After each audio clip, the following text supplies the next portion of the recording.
How's everybody doing today? I hope you have a blessed week. Man, it's Friday. I'm so excited. We have services this weekend. I'm so pumped. I can't wait. I truly cannot wait to hear uh, the word and to see each and every one of y'all. Today, I'm going to talk about Exodus 16 and manna, and then how that kind of correlates with us depending on God, and how what they had to go through, the Israelites had to go through when they were exiled from Egypt, and then how it can relate to us today. So in Exodus 16, they've just made part of the Red Sea. They're past it. They're in exile. They start complaining, hey, why have you brought me out to this wilderness, this desert? We have nothing to eat. At least back in Egypt, we could stand by, where they're cutting meat and get the scraps of the meat and the bread and whatnot, and that was better than here. So they complained to the Lord, complained to Moses. So the Lord tells Moses, look, tonight I'll give them meat tonight, and then from here on out, they'll wake up with bread every morning. So he does this that night, and man, I would love to have been there. It says the ground was just covered with quail. Oh, I love eating some quail. Just covered with quail that night. So they had their meat that night. And the next morning, there was this dew that came out. And then when the dew lifted up, there was this white bread, this flaky bread left there. And they didn't really know what it was. And they asked Moses. Moses was like, it's your bread Lord's provided for you. And he told them, get up, gather it all up in the morning, before it gets midday hot and the sun go away. So get up, go gather it, but gather as much as you can eat. Each person gather as much as you can eat, only enough for each of their tents. If somebody grabs a little more and somebody gets a little less, it's going to even out only enough for for their tent, for their household, if that makes sense. But no more. Don't gather anymore. Trust in the Lord to provide. Every morning He's going to do this. So they went out and gathered. Doesn't it just say they gathered what they needed? It says they gathered as much as they could eat. The Lord wants us not to just be surviving, barely surviving. He gives us more than we need. He gives us plentiful. He treats us. They weren't hungry. They're as much as they could eat, they could gather. But if they left it over, they said, only what you need. You had to trust in the Lord. Don't leave any over. And it said the ones that left it over, it turned into rotten and maggot filled. So He didn't want you to do that. It was no good. You had to just trust in Him to eat, to get what you needed. And the Lord would provide for you every morning. So think about this. Every night they would go to bed have to trust God that, hey, tomorrow He's going to provide this bread. And I have to get up and take action and go gather it. It doesn't just magically fall and fill my belly, but I have to go gather it. But every morning they had to get up and go get it.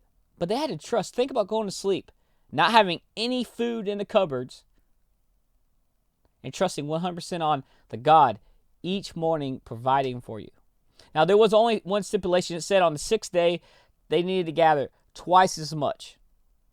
They needed to gather enough for 2 days, because the next morning, he didn't want them to go out. There will be no manna on the ground. They should not go out and try to get any. There won't be none there. The manna won't rot. Now, they got to think about this. They have to trust the Lord that every other night when they've tried to save some, it's rotted. And they had trusted Him. Now He's saying on the sixth day, get twice as much. They had to trust in that and get twice as much.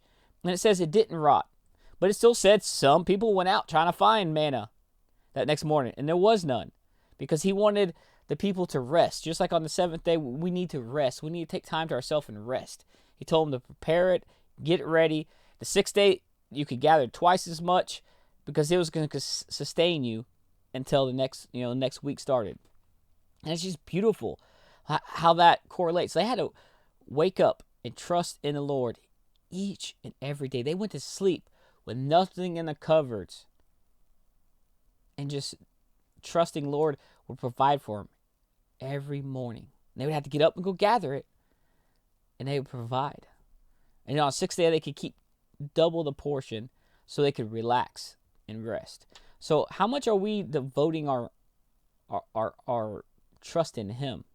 Are we truly trusting in Him and letting it be where I'm counting on Him every day, every morning? When you start putting more and more trust in him, more and more reliance on him, he provides exactly what we need. And even then some. He gives that to us. He gives us as much as we can handle. And he knows better than any of us what we can and cannot handle. I mean, I have an amazing story. I'm actually going to share it this weekend on The Post. The Post is our online Zoom call. It's like a lobby experience when you're leaving the service in a physical location. You're meeting and greeting, kind of talking over service a little bit with each person. We have one online. And I'm going to share this story during it. This blessing. And I have a good friend, Stacy, that is on our online team. And she calls these faith boosters. Not that we don't know he's going to give it to us, but he gives these little nuggets, these little boosters to help encourage us. Like, yeah, I'm with you. I'm providing. I'm helping with you. I have an amazing story I'm going to share during the post this week. So please come join us. I will drop the link in the title of this so you can get to it.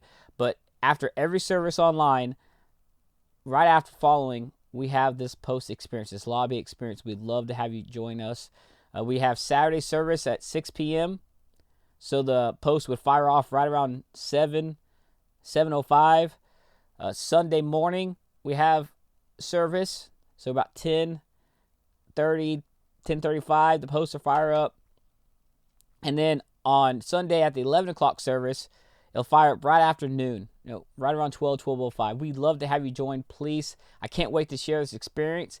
And then next week, I'm going to focus on dependence on God via prayer on both different sides, because I want to talk about that as we're leading up to, on the start of September 1st, we're really going to be in time of prayer and fasting, working up to our the encounter experience, that adult camp experience that Lake Point's going to be putting on September 19th through 21st. I want to just kind of really talk about, prepare our hearts next week for the prayer that we're going to be doing for the next 21 days and for here on out. But that focused corporate prayer we're going to be doing for the next 21 days.